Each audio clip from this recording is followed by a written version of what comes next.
Բայց ես հարգելի գործընկերներ, շարունակում ենք մեր հարցազրույցների շարքը եւ այսօր իմ հյուրն է Բարգավաճ Հայաստան կուսակցության նախընտրական ցուցակի падգամավորի տեխնացու արտաքին գործերի նախկին նախարար Արա Այվազյանը։ Պարոն Այվազյան, շնորհակալ եմ, որ հրավերն ընդունել եք։ Այս խառը օրերին ժամանակ գտնելը բարդ է եւ ամենաթանկ ռեսուրսը այսօր ժամանակն է։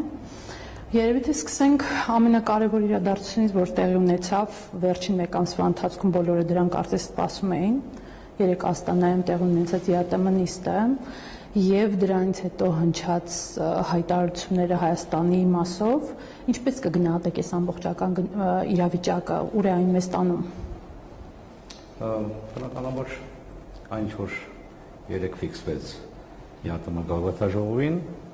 որքան էլ մտահոգիչ չէ, անակնկալ չէ, դա սպասելի է եւ մենք դրա մասին խոսել ենք, վերհիշենք, որ ընդամենը 1.5 ամիս առաջ, ապրիլի 1-ին Հայաստանի եւ Ռուսաստանի առաջնորդները հանդիպեցին եւ զրույցը բավական ընդարձակ էր եւ հասանելի էր հանրությանը եւ դրանից հետո տեղի ունեցավ նաեւ ապրիլի վերջին Ռուսաստանի նախագահի բավական ավելի կոշտ հայտարարությունը եւ սա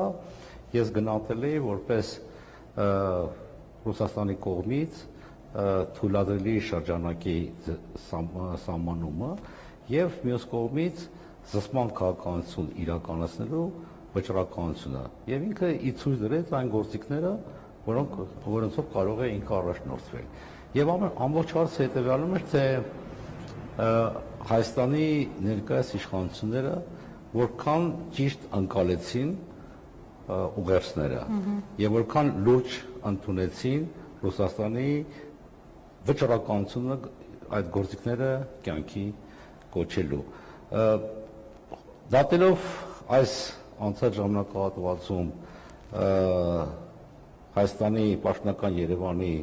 վարկագիծը կարծես թե նրանք այդքան էլ լուրջ չէին ընդունում, եթե հիշում եք ընդամենը օրեր առաջ գործող վարչապետը հայտարարեց, որ անհնար է որ օրինակ գազի գինը վերանայվի,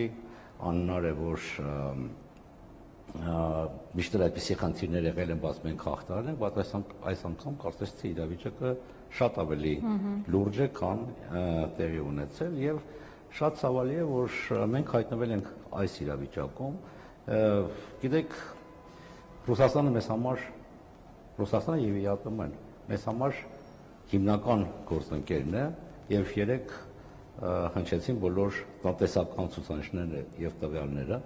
եւ ամենակարևորը չի կարելի քաղաքականությունը տարանջատել տնտեսությունից։ Դու չես կարող կորցնես վստահությունը քո ռազմավարական գործընկերոջ հետ, դու չես կարող այնպիսի հերետորաբանություն կիրառել, որը վնասում է այդ գործընկերությանը եւ կարծես եւ մտածես, որ դա չի անդրադառնալու տնտեսության վրա։ Սա շատ լուրջ մտահոգիչ ազդանշան է եւ երեք որոշ չափով մեզ ներկայացվեց վերջնագիր եւ պաշտոնական Երևանին եւ Հայաստանի բնակչությանը, որտեղ ես ուշադրություն եմ դարձրել խոսքում նաեւ խաղում էր կատարվում հայ ժողովրդին եւ Հայաստանի հասարակությանը։ Եվ սա որոշ չափով նաեւ վերջնագիր է բոլոր այն մարդկանց, որոնց ասում էին, որ մենք քաղաքականությամբ չենք զբաղվում,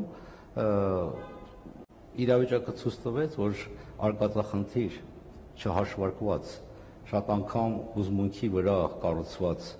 արտաքին քաղաքականությունը կարող է անդառնալի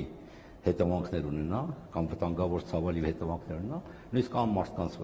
վրա, որոնք չեն ուզում զբաղվել քաղաքականությամբ։